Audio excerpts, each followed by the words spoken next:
Hello kitty, मी शुभंकर प्रधान बोलतोय. बोला. Kitty, आज नमिता तुझ्या घरी आली होती. हो. त्यावेळेस तुझा गेस्ट, मला वाटतं तुझा एक मित्र होता घरी. मिस्टर प्रधान, तुमची बायको भयंकर इमोशनल आहे.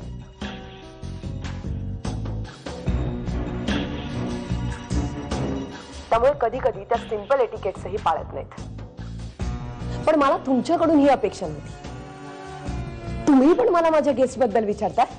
किटी, झालेल्या प्रकारानं नमिता खूपच डिस्टर्ब झाली. हे पहा मिस्टर प्रधान, तो माझा मित्र होता आणि माझं घर एअरपोर्ट पासून जवळ असल्यामुळे माझे बरेच मित्र फ्लाय होण्याआधी आणि लँड झाल्यानंतर माझ्या घरी येतात आणि इथून पुढेही येतील. माझ्या आयुष्यातल्या प्रत्येक गोष्टीचा निवाडा जर नमिता प्रधान करणार असतील ना, तर मला नको तुमचे 25 लाख रुपये. मी देवाकडे अशी प्रार्थना करेन की मला कन्सिव्हच होऊ नये. दिवसच जाऊ नयेत मला. किटी प्लीज, प्लीज असं काहीतरी बोलू नको.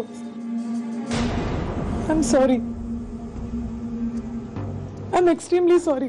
Please don't be. त्यापेक्षा मी जे काही बोलतेय ना ते समजून घ्या.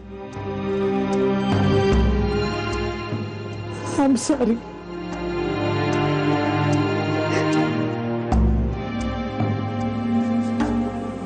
काय दिवाळीचं खूप शॉपिंग राहिलंय.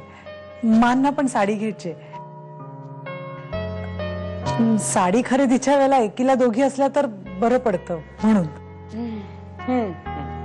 बरोबर आहे.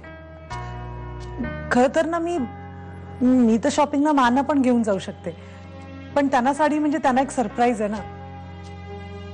मग त्याच बरोबर आल्या तर सरप्राईज कसं राहील. येशील ना? येईन ना. दिवाळीनंतर 1-2 महिन्यासाठी तरी मी दौऱ्यावर जाणार आहे. 1-2 महिने? एवढी मोठी टूर मा? का ग? अरे, ते रावणावरचं पुस्तक घेतलं ना लिहायला, खूप मोठी जबाबदारी आहे ती. त्याच्यासाठी मला लोकांना भेटावं लागेल, संशोधन करावं लागेल, खूप जागांना भेटी द्याव्या लागतील. संध्याकाळी हर हानेस नमिता प्रधान बरोबर शॉपिंगला जायचंय मला. त्यामुळे पुन्हा एकदा ते उपदेशाचे डोस, ते सुविचार. मग आता हे आशू, मी काय म्हणते, तू जा ना माझ्याऐवजी शॉपिंगला. तू जाणार असशील ना तर माझं अर्ध राज्य तुझ्या नावावर. मला नकोय तुझं अर्ध राज्य. माझ्याकडे पूर्ण राज्य आणि त्याचा राजकुमार दोघेही आहेत. माझ्यासाठी एवढं करू शकत नाहीस का तू? किट्या, तू म्हणजे ब्लॅकमेलच करतेस. उगाच काम बिम बिघडवून घेऊ नकोस. जाते मी. थँक्यू.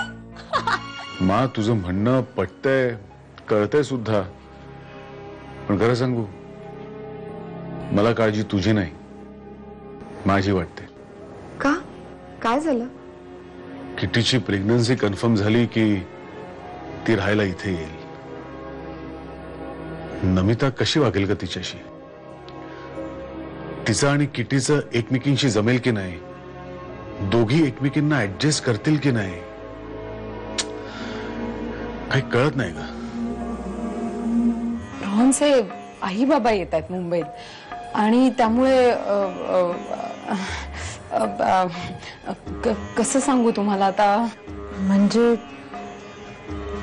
तुला नाही येता येणार का? हो ना.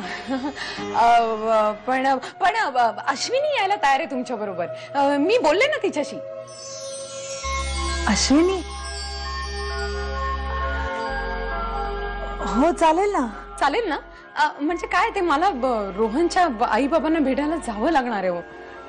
That's okay. अगं, फक्त कुठे कधी भेटायचं तेवढं तिला कळवशील? हो, चालेल.